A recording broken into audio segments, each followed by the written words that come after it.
कितना एक भील की कथा आती है शिव पुराण के अंतर्गत। एक भक्त भील था जिसका नाम था चंड।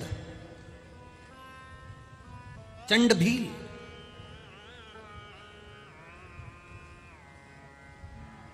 जंगल में रहता था, वन में रहता था।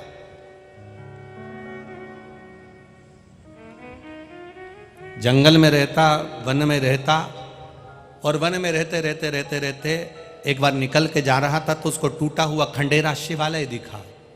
शिवालय मतलब शंकर का मंदिर टूटा हुआ। जब टूटा हुआ खंडेरा दिखा, शिवालय दिखा, तो वो शिवालय में गया। उसने देखा यहां शंकर जी हैं, शंकर भगवान का शिवलिंग रखा हुआ है। चंड भील ने देखा यहां पर कोई पूजन करने वाला नहीं, आराधना करने वाला नहीं, कोई नमन करने वाला नहीं, कोई प्रणाम करने वाला नहीं। तो चंड भील ने वो शंकर भगवान के शिवलिंग को कंधे पर उठा लिया और उठाकर लेकर अपने घर चले गया। घर पर गया तो घर में झोपड़ा, कोई इतना बड़ा मकान तो नहीं था, कोई बड़ा भवन तो था नहीं, कोई बड़ा महल तो था नहीं भील का। चंड भील ने अपने झोपड़े में शंकर भगवान के उस शिवलिंग को रख लिया। अब चंड भील गांव के बुजुर्ग के पास गया और बुजुर्गों से पूछा कि शंकर जी की सेवा कैसे करते, शिवलिंग की सेवा कैसे करते। तो चंड भील को कहा गया कि शंकर जी को चाहिए क्या, पानी चढ़ा दो, चिता भस्म चढ़ा दो और बेलपत्र पुष्प चढ़ा दो। कि चिता भस्म क्या होती है? चिता भस्म मतलब जब मुर्दा जल जाता है उसकी जो भस्म होती है वो चिता भस्म कहलाती है।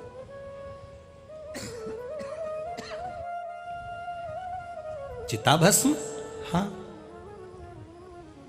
चंड भील ने नियम ले लिया, मेरे गांव के बुजुर्ग ने जो बताया है, जल चढ़ाऊंगा, फूल चढ़ाऊंगा, बेलपत्र चढ़ाऊंगा, चिता भस्म चढ़ाऊंगा। चंड भील गया, शमशान में पहुंचा, चिता भस्म भर के एक पोटली ले आया, घर में रख ली, शंकर जी की पूजन करने लगा। उसको नहीं आता था, किसी ने बताया, वैसा कर दिया।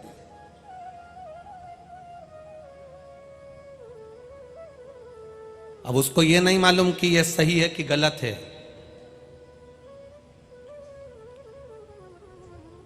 एक होते हैं वेद, एक ब्राह्मण बड़े विद्वान, बहुत प्रबल विद्वान, वो मंदिर में पूजन कर रहे हैं और शंकर भगवान के लिए वेद ध्वनि कर रहे हैं, मंत्रों का उच्चारण कर रहे हैं, खूब भगवान को रिझा रहे हैं। एक छोटा सा बच्चा जल चढ़ाने जाता था, छोटा सा लोटा लेकर। वो पंडित जी को देखता था कि रोज मंत्र जप रहे हैं, रोज बोल रहे हैं, तो उस बच्चे ने भी मुंह से बड़बड़ाना चालू कर दिया। बच्चा तो बच्चा ही था। अब पंडित जी मंत्र बोल रहे थे, ये चालू हो गया है, A for apple, B for ball, C for cat, D for dog. चढ़ा। पंडित जी ने चिल्ला दिया, पागल हो गया, मूर्ख हो गया, मेरी नकल कर रहा है, मैं मंत्र पढ़ रहा हूं, तू ए फॉर एप्पल पढ़ रहा है, बी फॉर बॉल पढ़ रहा है। उसने कहा, अंकल, अब उसको नहीं मालूम पंडित जी हैं, अंकल मुझे ये मंत्र नहीं आते, इसलिए मैं शंकर जी को बस यही बोल रहा हूँ। अंग्रेजी में भगवान को रिझा रहा है। फिर दूसरे दिन गया तो वो हिंदी सीख गया। आ से अनार का, का से कबूतर, खा से खरगोश, बा से बकरी, गा से गमला, घा से घड़ी, डा से ढक्कन, डा से डम। फिर पंडित जी को गुस्सा आया, अरे पागल हो गया, ये काका काका क्यों पढ़ रहा है? आप वेद मंत्र पढ़ रहे हैं, मुझे नहीं आता, मुझे मंत्र नहीं आता। ये आ से लेकर अंगा तक के बीच में भगवान शंकर खुद मंत्र बना लेना, खुद पढ़ लेना, हमको तो केवल इतना ही आता है। उसी समय ब्राह्मण देवता मंत्र पढ़ते रहे पर शिव प्रकट नहीं हुआ। वो छोटा सा बच्चा जिसे कुछ नहीं आता, जो दिल का निर्मल था, साफ था, तुरंत शिव जी वहां प्रकट हो जाते हैं। क्योंकि भगवान दिल देखता है, मन देखता है, हृदय देखता है। निर्मल मन सो मोहि भावा, मोहि छल छिद्र कपट ना। भगवान मन देख रहा है, निर्मल भाव देख रहा है, निर्मल भावों की शुद्धता देख रहा है, श्रेष्ठ चित्त देख रहा है। चिता भस्म चढ़ाई। चंड भील ने, भगवान का रोज श्रृंगार करता, रोज बेलपत्र चढ़ाता, फूल चढ़ाता, समय बीतता गया बीतता गया बीतता गया, चिता भस्म खत्म हो गई, गया दूसरी चिता भस्म ले आया, फिर चढ़ाई। सालों निकलते चले गए, सालों। एक बार चिता भस्म ढूंढने के लिए गया, पर चिता भस्म मिली नहीं, कहीं पर भी चिता भस्म नहीं मिली। 11 दिन हो गए, इसने सही से भोजन नहीं करा, पानी नहीं पिया। पत्नी ने पूछ लिया, भील की पत्नी भीलनी ने पूछा, स्वामी स्वामी। भील ने कहा, क्या बात है? आप सही से भोजन नहीं कर रहे हो, पानी नहीं पी रहे हो, तुम घर में भी नहीं रह रहे हो, कहाँ घूमते रह रहे हो? पति के मुख से निकल गया, चिता भस्म खत्म हो गई, ढूंढने के लिए जा रहा हूं, पर कोई मुर्दा जला हुआ मिलता नहीं, तो चिता भस्म कहां से लाऊं? कहां से लाऊं मैं चिता भस्म? धर्म पत्नी बड़ी संस्कारी थी। धर्म पत्नी ने कहा, स्वामी एक काम क्यों नहीं करते? अगर चिता भस्म नहीं मिल रही तो मैं आज नहीं तो कल मरूंगी ना, आग में जलूंगी ना, भस्म तैयार होगी ना, उससे अच्छा है मैं भस्म तैयार कर देती हूं, अभी जलकर भस्म हो जाती हूं।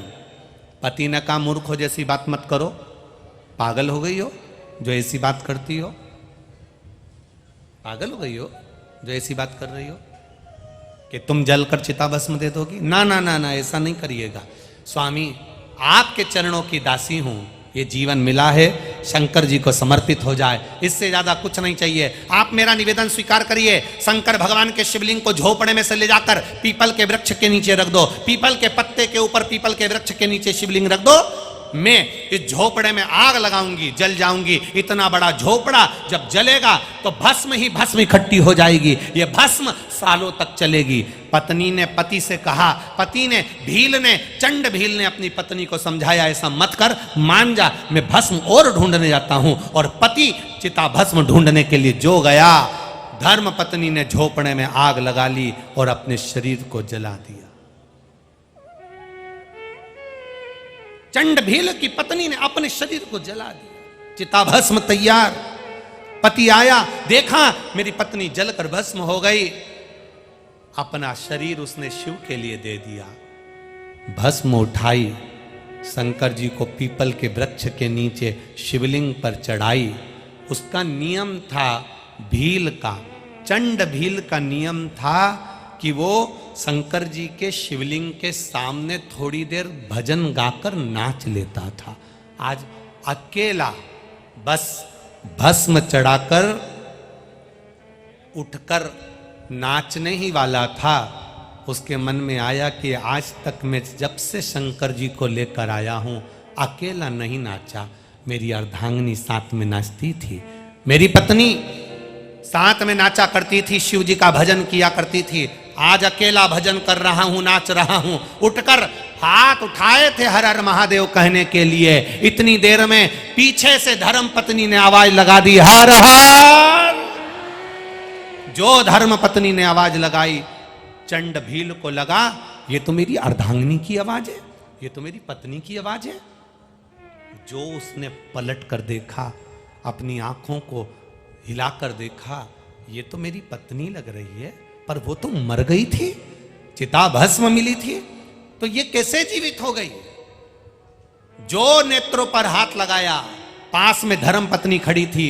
चंड भील ने अपनी पत्नी से पूछा, क्यों तुम तो जलकर भस्म हो गई थी, यहां कैसे खड़े हो?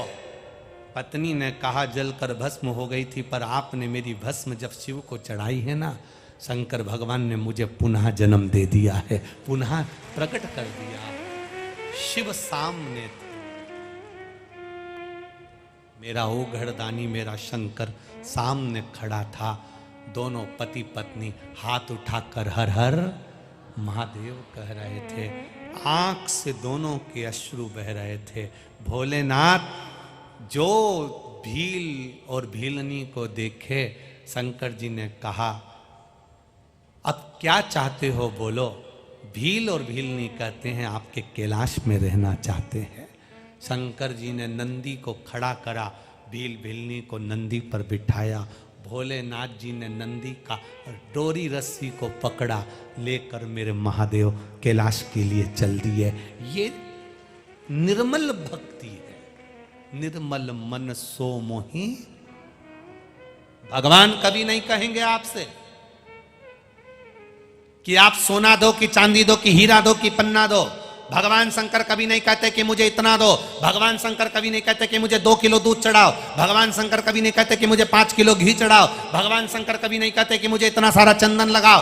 शंकर भगवान कहते हैं निर्मल मन से मेरे पास आना। तेरे पास कुछ भी नहीं है, मेरी बेलपत्री जो चढ़ी है उसे उठाकर धोकर वापिस चढ़ा देना। मेरे पास कुछ भी नहीं है, तेरे पास कुछ भी नहीं है। अगर शिवलिंग पर बेलपत्र भी नहीं है तो शिवलिंग का मात्र 3 उंगली से स्पर्श कर लेना, और हाथ में चंदन भी नहीं है तो उंगली फेर कर चंदन का भान कर लेना।